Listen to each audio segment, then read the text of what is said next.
지금 여러분께서는 김경래 기자의 최강 시사를 듣고 계십니다.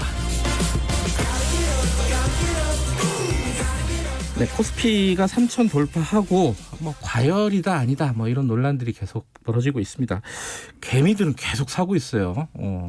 동학개미 운동은 2021년도 계속되고 있는 것 같다 이런 생각도 드는데 지금 공매도가 이게 한시적으로 금지가 됐었잖아요. 이게 곧 풀린다는 거죠. 예정대로 하면은. 근데 여기에 대한 논란들이 많고 개미들은 걱정을 하는 사람들이 많습니다. 혹시 풀리면 이거 폭락하는 거 아니냐 이런 걱정들도 나오고 있고요. 정부나 정치권에서도 이 얘기가 본격적으로 계속되고 있습니다.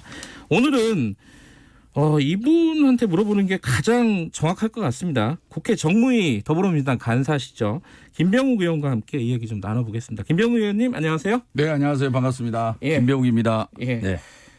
이게 헷갈리는데 국민의힘 김병욱 의원이 아니라 더불어민주당 김병욱 의원입니다.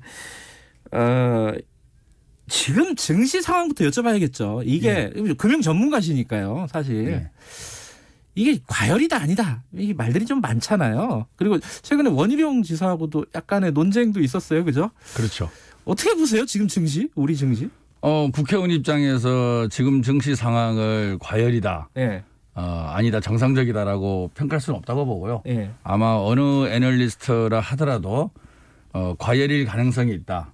정상화의 길을 가고 있는 중 아니냐. 아마 이 정도로 평가하지. 네. 증시 상황에 대해서의 평가는 이제 사후에 이루어지는 거죠. 네. 나중에 어느 지수 갔을 때 그 당시가 과열이었다. 이렇게 평가하는 것이 정확하다고 보고요.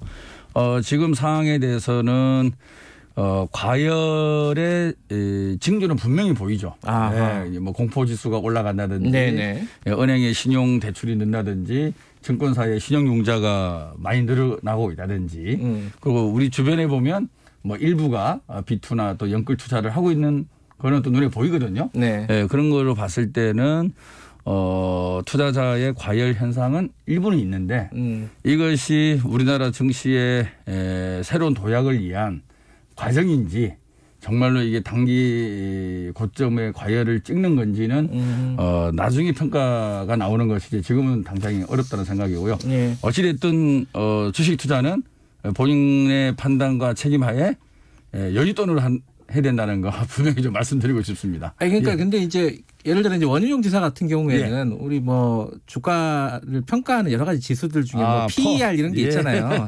근데 그런 게 이제 위험한 수준이다. 특히 이제 실물 경제하고의 격차가 꽤 큰 거 아니냐 이런 취지로 얘기를 했는데 거기에 대해서는 약간 반론을 강하게 제기하셨어요. 예, 제가 이제 주호영 원내대표, 예훈 전 의원, 원희룡 지사 다 제가 이제 나름 상대를 했는데요. 네. 제가 제일 답답한 게 뭐냐면은 그분들이 항상 하시는 말씀이 실물 경제는 어려운데 주가가 왜 이렇게 고평가냐. 그 얘기 많이 하죠. 근데 주가는 실물 경제도 이제 여러 가지 해석이 있겠지만 개별 기업의 실적만으로 주가가 결정되는 건 아니고요. 지금은 다 아시다시피 초저금리에 따른 유동성. 네. 그것이 가장 큰 원인이라는 것은 우리나라 증시뿐만 아니라 전 세계 증시가 그렇게 돌아가고 있고요. 그 외에 이제 기업의 실적, 그다음에 배당을 얼마나 주느냐, 지배 구조가 얼마나 건전하냐, 그다음에 대한민국 같은 경우는 코리아 디스카운트가 얼마나 극복되고 있느냐, 이런 것들이 다 복합적으로, 그다음에 정부의 정책, 최근에 정부의 부동산을 억제하려고 하고 자본시장으로 물꼬를 틀려고 하는 이런 정책도 반영이 되겠죠.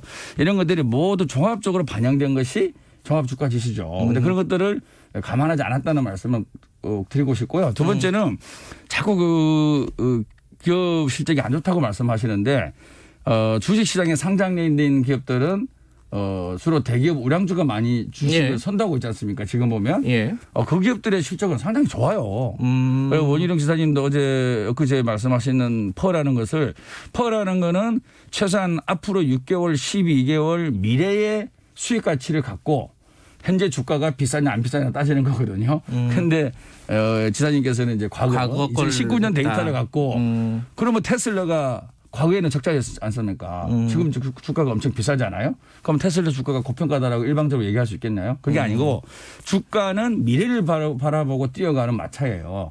그리고 향후에 그 기업이 어떻게 이익을 낼 것인가. 물론 그 주가 전망이 틀릴 수는 있겠지만 네. 그래도 컨센서스라는 게 있거든요. 많은 애널리스트들의 컨센서스 그런 것들이 반영이 돼서 주가가 상승하고 하락을 하기 때문에 과거에 우리 기업의 실적이 좋지 않았다고 해서 지금 주가가 비싸다. 예, 그렇게 평가하는 것은 증시 관계자들은 아마 전부 다 이해를 못할 것입니다.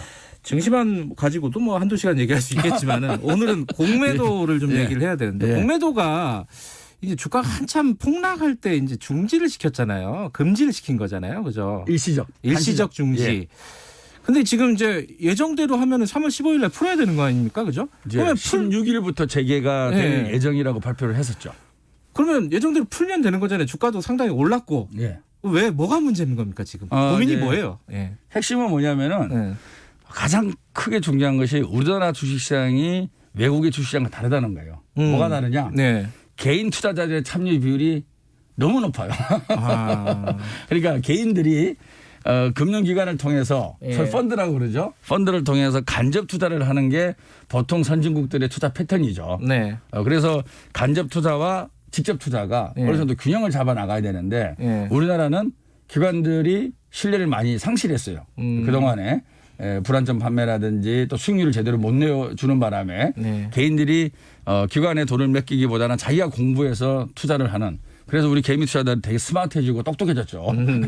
그런 과정을 통해서 직접 투자를 하다 보니까 증시를 바라보는 시각이 약간의 개인 투자자 위주의 시각을 가진다는 예. 것을 우리 증시 관계자들과 금융당국이 인정을 해야 된다고 봅니다. 예. 그렇고 우리나라의 그동안의 공매도 상황이 일정 정도 불법 또는 불법으로 생각될 만한 사건들이 꽤 있어 왔었거든요. 네. 그렇기 때문에 그리고 주식이 하락할 때마다 또 공매도 세력의 담합으로 인해서 특정 종목을 공격하는 거 아니냐.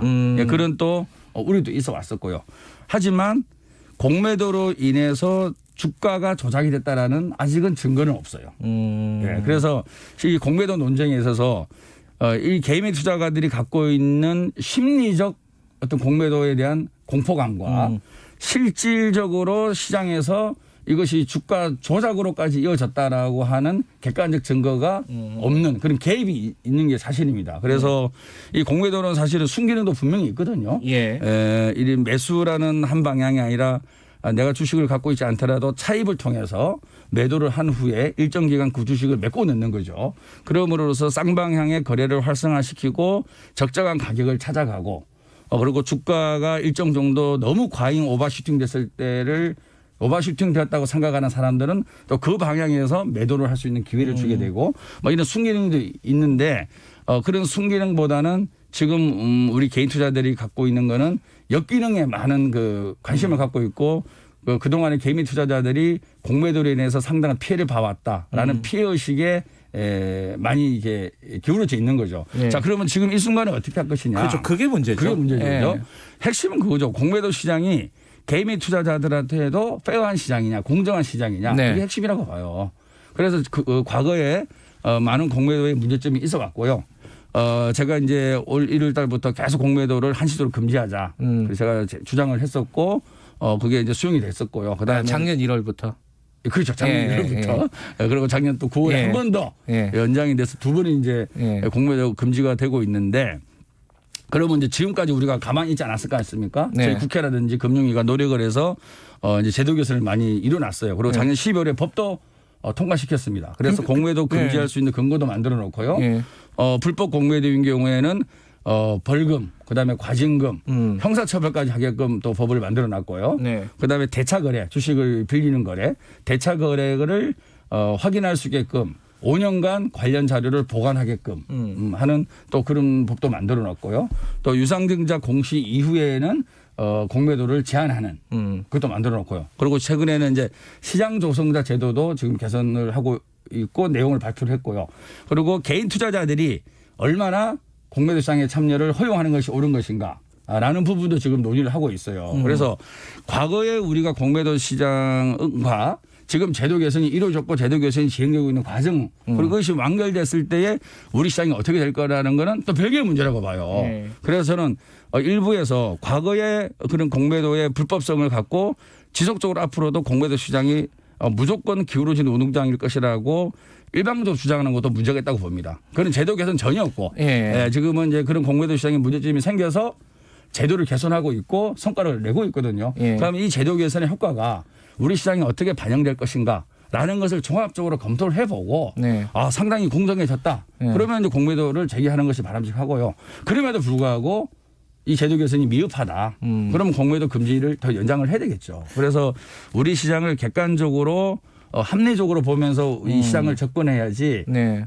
시장 자체를 막 일방적 주장으로 접근해서는 저는 아니 된다 그런 생각을 하고 있습니다. 아니 근데 지금 말씀하시는 걸 들으시는 청취자분들이 헷갈릴 겁니다. 그래서 하겠다는 건지 안 하겠다는 건지. 그래서 이제 예. 저희는 이제 어쨌든 3월 15일이잖아요. 예. 3월 15일까지 결정을 하고 3월 16일부터 재개했는데 어차피 시장이라는 게 어떤 결정을 내리든 예측 가능성을 주는 그러니까요. 것이 좋잖아요. 예. 그럼 늦어도 2월 초까지는 결정을 해야 되고요. 2월 초. 예. 제가 아까 말씀드린 더 빠를 수도 있다고 예. 보고요. 제가 아까 말씀드린 대로 이런 법 개정, 제도 개선 안을 최종적으로 만들고 그것들이 시장에 어떻게 반영될 것인지 보고 그럼에도 불구하고 공정하지 않다 그러면은 연기를 해야 될 것 같고요. 연장을 계속 해야 될 것 같고요. 예. 공정해진다고 생각하면 공매도를 재개하되 전면적으로 재개할지 뭐 코스피 시장만 재개할지 대형주만 재개할지 또 다른 논의가 필요하다 봅니다. 그래서 중요한 것은 뭐냐. 개미들이 주장하고 있는 기울어진 운동장이 기울어지지 않는 공정한 시장으로 될 것이냐 아닐 것이냐라는 판단을 이제 금융당국과 국회에서 해야 된다고 보는데요. 반드시 우리는 어쨌든 공정한 시장으로 만들어 가야 된다라는 목표의식은 분명하게 있는 거죠. 근데 금융위는 어쨌든 3월 15일까지만 하고 그때 그 이후에는 풀겠다는 거잖아요. 지금 입장은 원칙적으로. 뭐 아직 100%는 아닌데요. 예. 지난 국정감사도 그랬고 예. 원칙은 그러하지만 예. 또 상황에 따라서 또 뭐 약간 변동을 생길 수 있는 여지는 있습니다. 예를 들어 박용진 의원 같은 게 같은 당에 이게 지금 무턱대고 제기하는 거는 무책임한 일이다. 네. 이렇게까지 얘기하면서 이 공매도 지금 다시 부활시키는 것은 문제가 있다는 강하게 주장하고 있어요.